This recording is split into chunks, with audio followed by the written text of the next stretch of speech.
We're going to Hyrox. The day is here. It's 5:30. Get this shit done. He's gonna smash it. About a 40 minute drive. We're on at 7:50, so it's 5:20 now. Get there about an hour and a half before warm up and shit like that. Never been to one before. So yeah, hoping that we go under 1 hour. Be very happy if we could do that, but we've never done one before, so we'll see. And it's not about the competition or anything. It's just about enjoying it.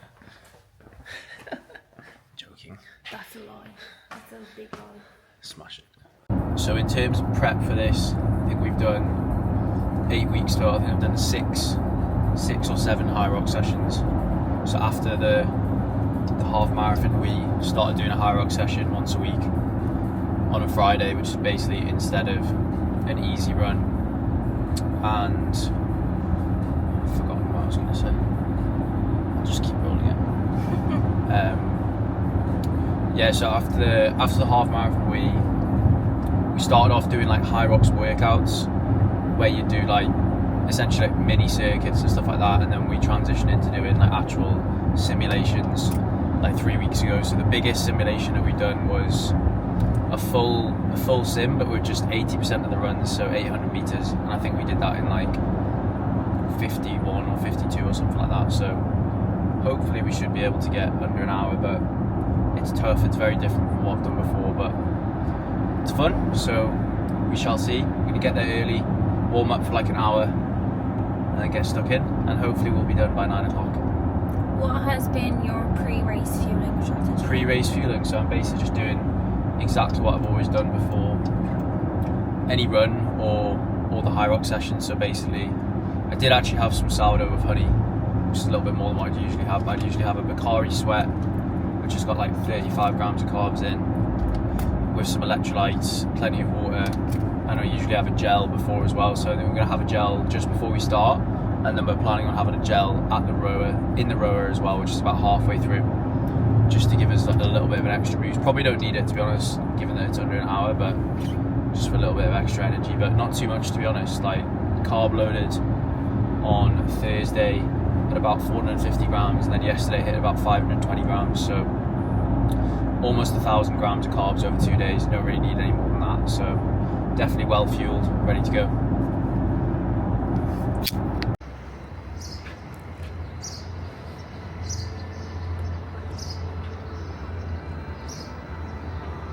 Oh, There's coffee over there. yes! Coffee.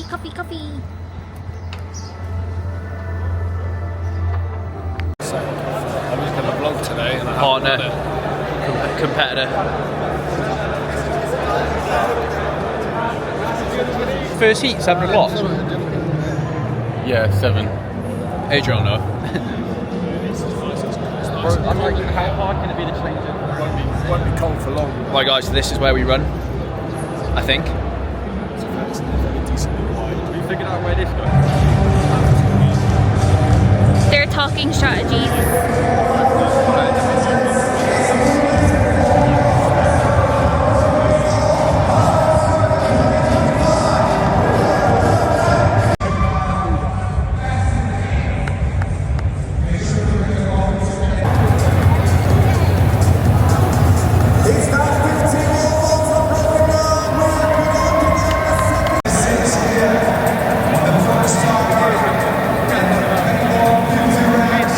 Second time.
Okay guys, so I'm going to do a little bit of a Hyrox debrief. I haven't actually watched the footage that we got this morning. Obviously handed the camera over to Misha just as we started to warm up. But first of all, I'm going to go over obviously the result. I'll go over what went well, what went badly, or we could have improved on, and any advice and kind of tips for people looking to do their first Hyrox. So we competed in Sharjah, which for anyone that doesn't know is an emirate just up the road from Dubai, and basically everyone in Dubai that wanted to do a Hyrox, they entered this competition, and myself and Simon, he's 27, I'm 28, we ended up coming first and winning I think it was the 24 to 29 age category for the men's open. Obviously there is a slightly, I guess, more advanced group, the men's pros, where the weight is slightly heavier, but since this was our first competition, we decided to enter the men's open, so we absolutely smashed it. In terms of our time, I think it was 58:47, so we really wanted to go under sub 60. That's what we wanted to do. I think, to be honest, if we hadn't gone under sub 60 or gone under 60, we would have been a little bit disappointed. So it's nice that we not only went under 60 but also were a fair bit under that, and there were a fair few things that we definitely could have done better, which I'll get on to in a few minutes, which is, I think, just a bit of a reflection of the fact that this is our first event, and it's not like a running race where you literally just run. Like, there are a few things to take into account, and things like that, but nonetheless super happy. I'll throw up one of the podium photos. We got like a flag and stuff like that. It was quite funny, but yeah, I think exceeded our expectations in terms of actually placing and winning the overall sorry, not the overall, but our age category. So in terms of what went well, I think we definitely paced ourselves well. We went out pretty quickly. I think our first kilometer was just over, was 3:18. I think the first run segment's actually a little bit less than a kilometer, so probably around 3:30 per kilometer, which was pretty quick. We did really well. I think the main thing was we'd actually been training outside in the heat, which obviously we thought would have been better inside, but it was air conditioned, but the air conditioning like really kind of fucked your throat, for want of a better term. You can hear now I've got quite a sore throat, so it made my throat very, very dry.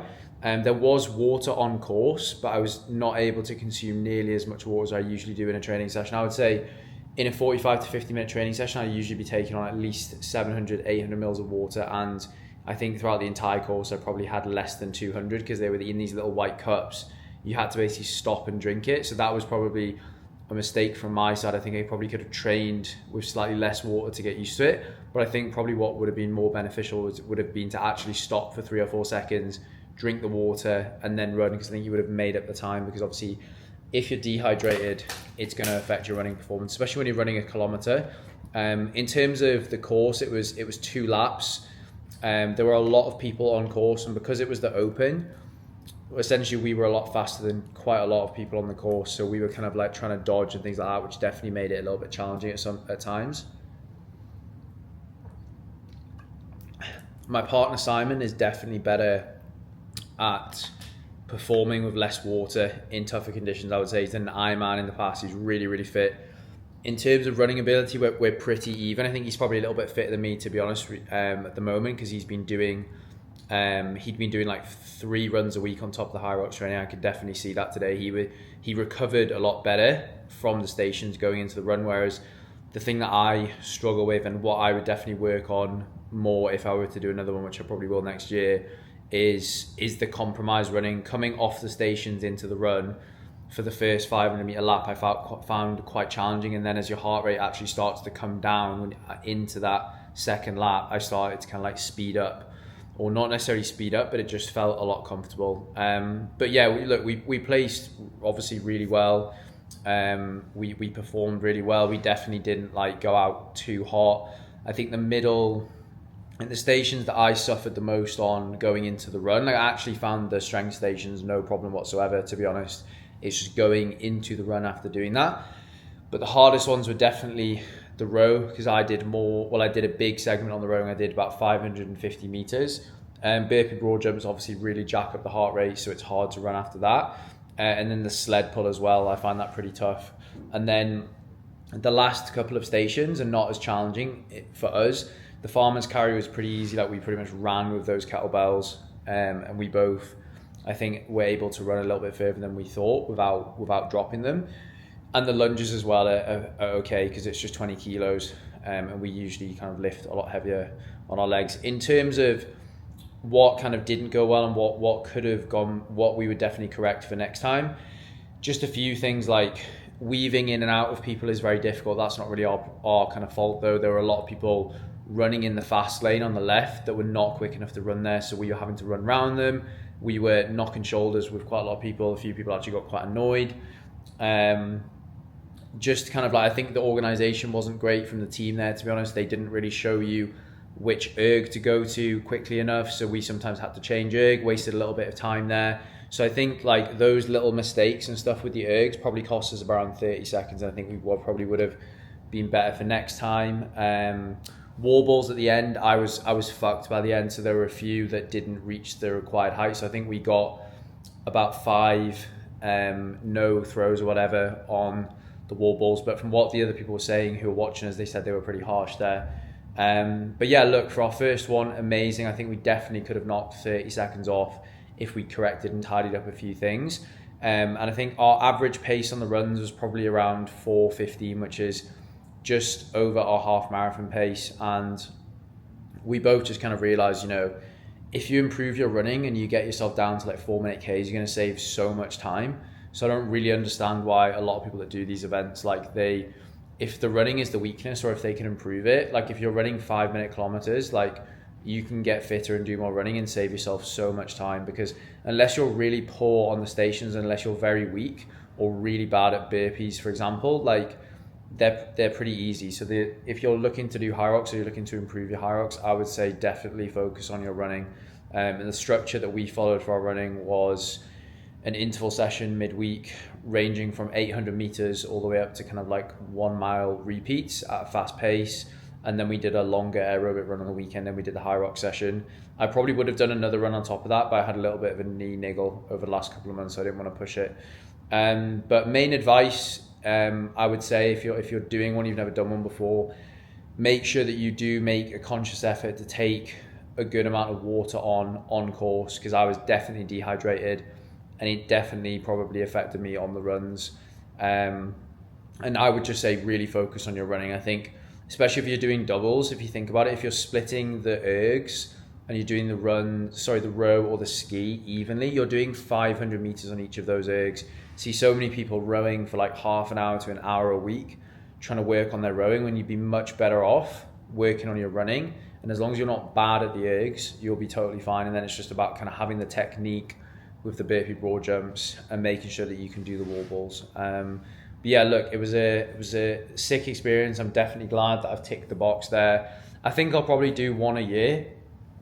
I don't love the training enough to want to make that my main focus. I could definitely integrate more of it into my training program and still stay in really good shape with the weight training. But to be honest, I definitely just enjoy running more than doing like quote unquote functional fitness. Strength training wise, I'm quite happy with my size and my strength at the moment, but obviously to maintain that, I need to still do at least 3 strength sessions a week. So yeah, the main focus for now is just going to be making sure that my knee is good. I've had a little bit of a niggle. I've mentioned that in the last couple of videos, so I'm just going to be very careful and manage that over the next couple of months. I'm literally just going to do 1 speed session per week going forward, which is less than what I've been doing, because essentially when we've been doing the Hyrox workouts alongside the interval training, it's basically like doing 2 speed sessions a week. So I think if I really dial back the intensity of my running and really address my mobility and my strength in the gym, then I'm hoping that will clear up. But I am going to go and see a physio and just get a second opinion on that. But I'm not inherently worried about it, but we are wanting to do a sub 3 marathon prep starting in November. Obviously it's only April now, but I want to use the next 4.5 to 5 months to just do a lot of running, a lot of low intensity aerobic runs to get really, really fit, to then be in a very good position to go on to a marathon prep. So that's the plan. I would definitely recommend doing a Hyrox to experience it.